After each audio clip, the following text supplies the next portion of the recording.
Hello friends, in this video I will show you how to put two bullet points in one cell in Excel.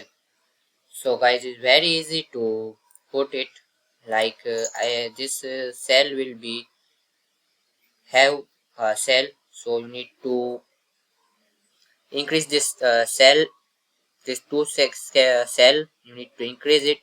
So very easily you can do it.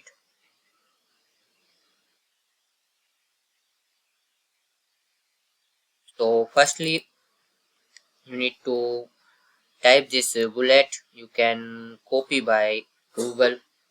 You can copy and paste here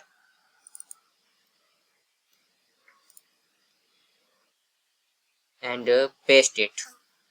And you need to increase Alt plus Enter key, so you can increase the cell.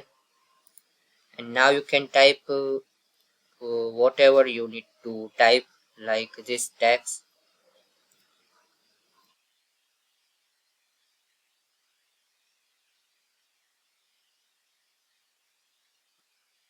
Like I will type anything and Alt plus Enter key. And now you can type here, like paste here this bullet and type here.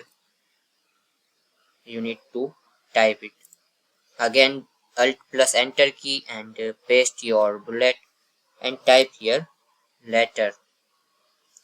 So this very easy and simple way you can put two bullet points in a one cell. So this way you can do it. So thanks for watching this video.